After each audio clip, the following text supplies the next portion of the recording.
ibang mga areas kung saan pwede makipagkaisa.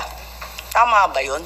Hindi ko naalala yung statement. January 2025 po, sinabi ninyo, uupo kayo kasama ng ICC para malaman doon sa kanilang investigasyon ukol sa libo-libong pagpapatay ng drug war ni Presidente Duterte. Sabi mo, ayon sa report, na yung cooperation with an international tribunal ay pinapayagan sa ating batas.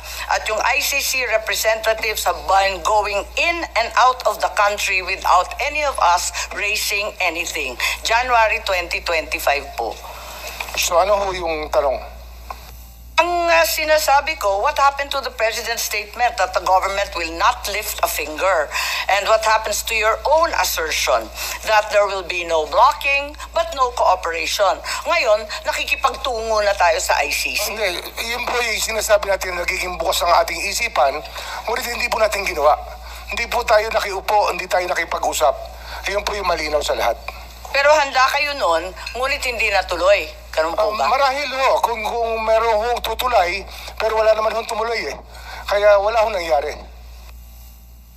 Pero meron rin kayong sinabi that the ICC representatives as of January 2025 have been going in and out. Labas-pasok sila sa ating bansa. Hinahayaan lang natin. Hindi ko po, hindi ko po alam yung pagpasok at paglabas nila. Meron po wala akong kaalaman sa pagpasok at paglabas. Marahil, sa kanilang pag-iimbestiga, labas-pasok sila rito. Ngunit wala akong nagsasabi sa akin na ICC po yung labas-pasok dito. Wala pong akong report sa immigration. Wala po akong report sa ating pong... Kayo po nagsabi, kaya ako naalaman na may ICC representatives na labas-pasok dito sa ating bansa na hindi tayo umaalma, hindi tayo nagre-reklamo. Yun na ang pagkasabi po ninyo eh. Sabi nga namin dati pa, kung wala ho silang nilalabag na batas, ay malaya po silang maglabas-pasok sa ating bansa.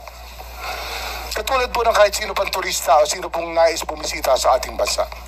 Iba po yung pakay ng turista, iba naman yata ang pakay ng kinatawan ng ICC. So, nag-iba na talaga. Sa bandang January ng 2025, hinayaan na natin sila na lumabas-pasok dito sa ating bansa. Ganun po ba? Hindi po wala tayong hinahayaan, hindi lang ho tayo nagtatarong kung hindi natin tinatarong ang lahat ng labas-pasok dito kung sila po ay ICC. Pero kasi nga, sa dami po ng labas-pasok sa atin, hindi po natin tinatanong. So hanggang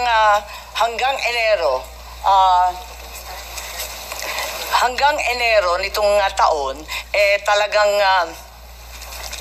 maliwanag na labas-pasok na yung mga ICC. Ano?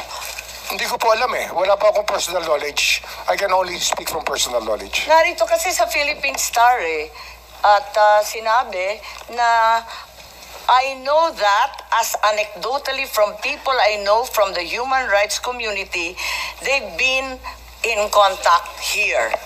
Oh, may mga nagkikwento po na may kausap silang ICC. So alam po ninyo.